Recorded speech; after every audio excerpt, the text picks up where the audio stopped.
오늘은 복음의 뿌리 내린 교회, 이런 제목입니다. 우리가 풍선을 불면 풍선 안에 숨이 가득 들어가게 되죠. 근데 우리의 이 숨만 가득 차 있으면 풍선이 떴다가도 그냥 다시 내려옵니다. 또 쳐 올려주면 어느 정도 올라가 있다가 내려옵니다. 이 풍선을 계속 떠 있게 할 수 없을까? 방법이 있습니다. 그 안에 헬륨이라고 하는 가스를 채우면 됩니다.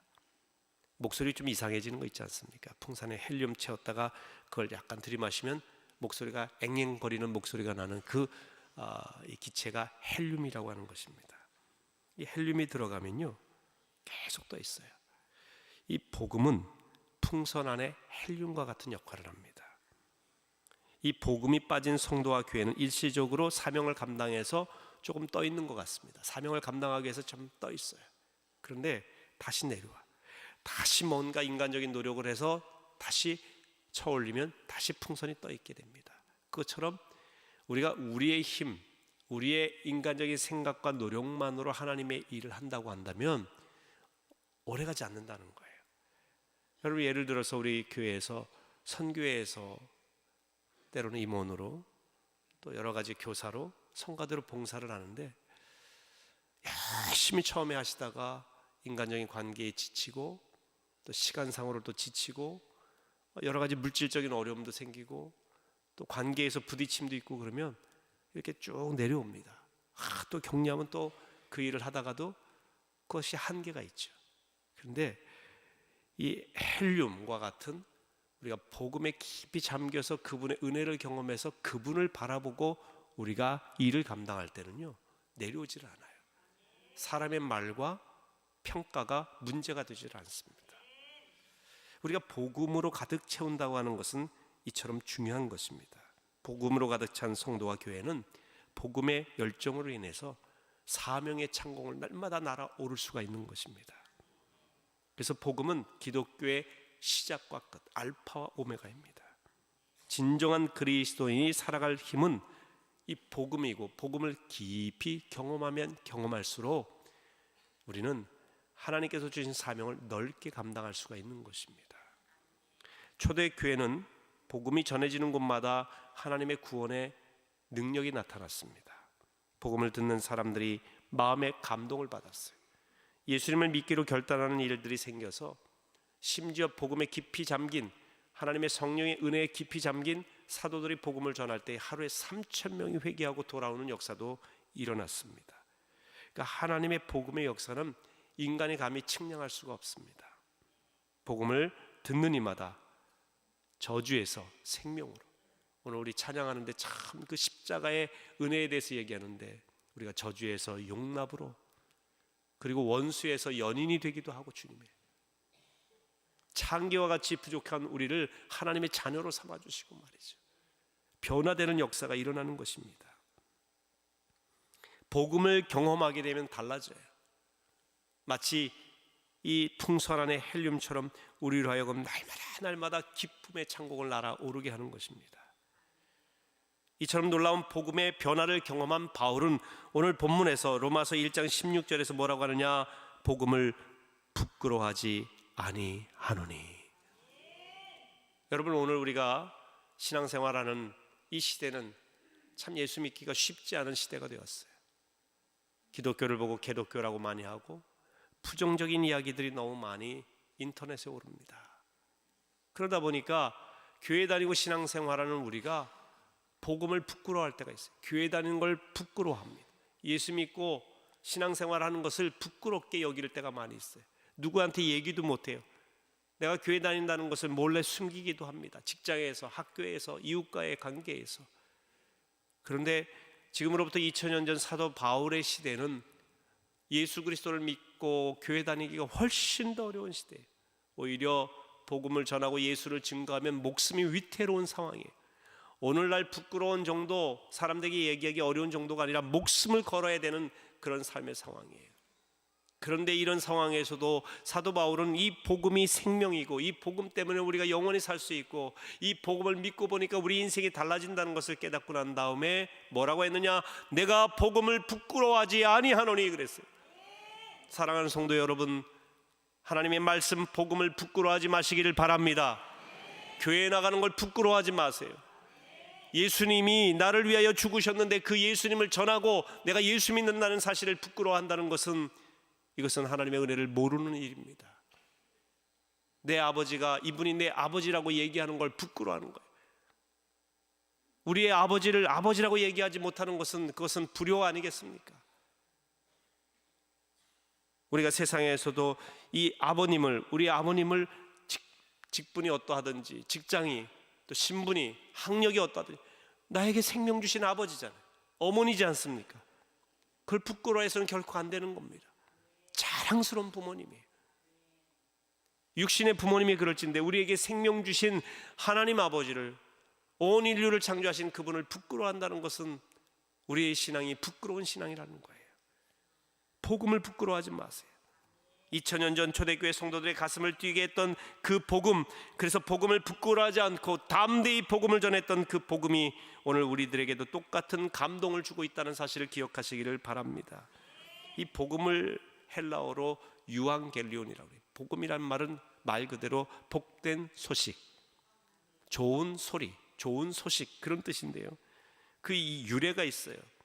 주전 5세기 아테네와 페르시아 사이에 벌어진 마라톤 전쟁이라고 있습니다. 여러분이 잘 아시는 유명한 전쟁이죠.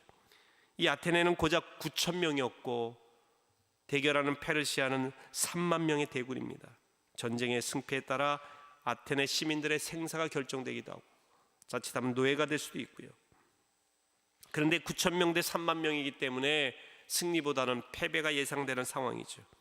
애타게 승패의 소식을 기다리고 있던 아테네 시민들에게 한 병사가 마라톤 평야를 지나 달려왔습니다. 그리고 그들 앞에서 승리는 우리에게라고 하는 외마디 승전보를 외친 후에 숨을 거두고 말았습니다. 승리의 소식을 들은 아테네 시민들은 일제히 함성을 지르며 환호를 했습니다. 그때 외쳤던 말이 유앙겔리온. 이 유앙겔리온이라고 하는 말은요, 이 유라고 하는 말은 소식이란 말이고, 앙겔리온, 그건 엔젤리스, 엔젤, 천사라는 말이죠. 이 말의 어원이 되는 헬라어인데 천사라는 말이에요. 천사. 그러니까 천사의 소리, 천사의 소식이란 말이에요. 이처럼 복음은 죽을 위기에 놓여 있는 우리들에게 천사가 전해주는 소리, 복된 소식, 생명의 소식이라는 이야기입니다.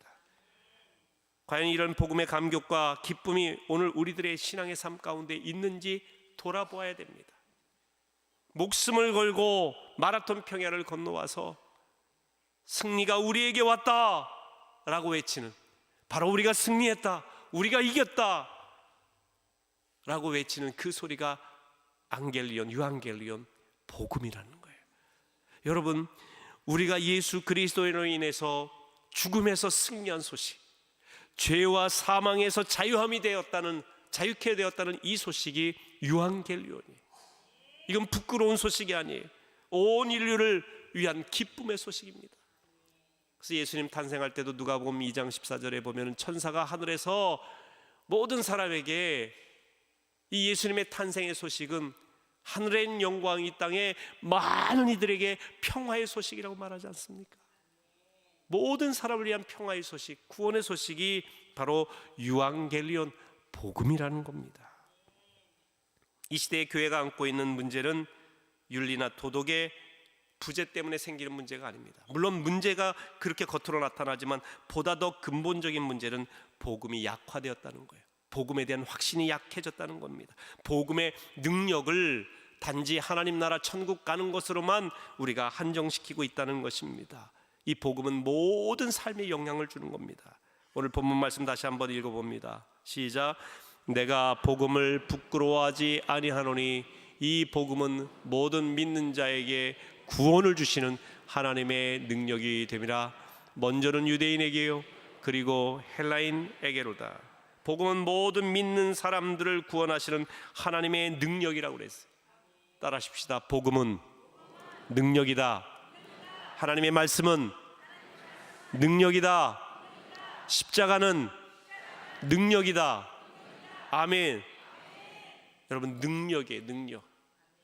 이 능력이라는 말을 원어로 찾아보면 듀나미스라고 합니다. 듀나미스. 이 듀나미스라는 말은 다이너마이트라는 말을 아시죠? 폭파시키는 이 다이너마이트의 어원이 되는 거예요. 그러니까 딱딱한 바위, 도저히 깨트릴 수 없는 장벽을 허무는 힘이 다이너마이트 아닙니까? 그게 바로 듀나미스, 능력이에요. 능력. 여러분, 복음은 불가능을 가능케 하는 능력입니다.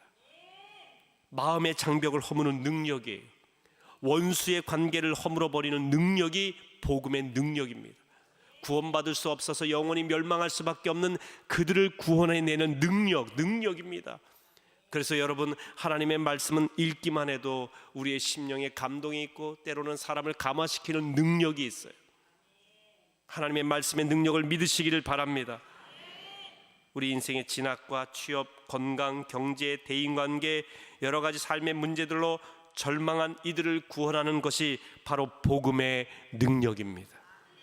이런 복음의 능력을 우리가 스스로 제한하지 말아야 됩니다. 모든 영역에 하나님의 복음은 영향력이 있습니다. 교회가 세상에 줄 수 있는 가장 소중한 것이 있다면 바로 복음입니다. 물론 우리 교회가 여러 가지 일들로 많이 돕기도 하고 사랑을 베풀기도 하고 물질적으로 또 김장을 통해서 또 여러 가지 이 행사를 통해서 어려운 사람들을 돕지만 우리가 진정으로 그들을 돕고 주고자 하는 것은 이 모든 일들을 통해서 예수 그리스도의 사랑, 복음의 능력, 하나님의 구원의 역사하심입니다. 그걸 통해서 복음을 전달하는 거예요. 당신에게 이렇게 사랑을 베푸는 이유는 우리가 이미 예수 그리스도를 통해서 사랑을 받았기 때문에, 구원의 은혜를 입었기 때문에 당신도 이 사랑을 통해서 예수의 사랑을 알고 영원한 사랑을 알고 복음의 복된 소식을 듣고 영생하기를 원합니다 하는 마음으로 우리가 돕는 겁니다. 교회 프로그램도 중요하고 여러 가지 시설도 중요합니다.